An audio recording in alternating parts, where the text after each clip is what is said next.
Hello and welcome to a super short GIMP tutorial having to do with the new Porsche, transparent layers, GIMP, and iRacing. Uh, Tons of tutorials out there about spec mapping and iRacing, some of which are very long and confusing, some of which are very short, also sometimes equally confusing. You kind of piece it together by going along. I spent a little extra time while the server was down today and discovered something that I find quite useful. What you are looking at is the Porsche. Just got released, the 992 Porsche 911 GT3 Cup, which, as you can see, I've got something going on here. Basically, mine has the wrong type of windshield. There shouldn't be a black layer underneath that number. It's sort of blocking things, and that's frustrating. And if you go to the default livery, it doesn't do that. It has something to do with the way I just exported their file and their spec map, and that's what I'm getting. So the question is why, and what can we do about it? And fortunately, a bit of tinkering has revealed the answer. This is the color map file that you'll find within their provided Photoshop file, which is open in GIMP here.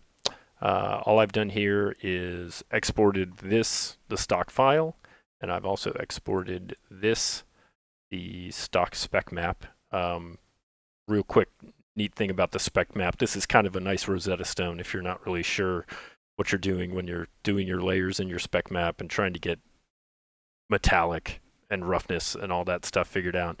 You can see these pinks and blues here. Basically, pick a color, any color, and then check and see what its values are, and that'll tell you. So 92.5% red, that's metallic. 36.9% green, that's roughness. The blue channel isn't used, so that doesn't matter. That's why there's a lot of blue everywhere. When you export this TGA, it gets turned into a map by iRacing. And so basically, your spec map should end up, after layering and everything, looking something like that. And I might even do a little bit of a short thing. But the quick and dirty version of that is, if you're looking to emulate that under your custom spec map, you come up here, change these to edition, red channel, green channel. I haven't totally figured this out, so I'm playing around, but you can see my spec map looks a heck of a lot like their spec map. Slight difference to be played with later. But anyway, that's sort of a nice Rosetta Stone. If you can get yours looking like theirs, you're probably on the right track. But back to this, the main issue being our floating glass problem.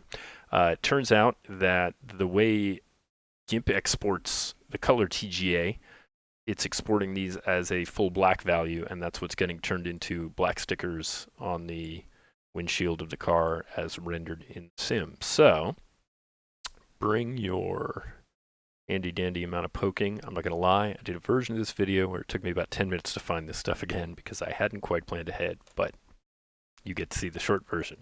Alpha channel needed for glass shows you exactly where these are, front window and rear window. So I've already got those pre-selected and highlighted.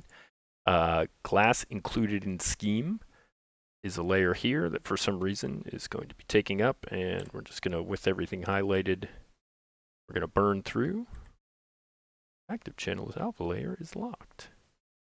Great. But we'll just turn it off. So I've turned off that layer just to get rid of it. All we're looking to do is have nothing there. You want to have the color burned through all the way to the transparent checkerboard pattern that appears below. Then we're just going to go ahead and we're going to file, export to car.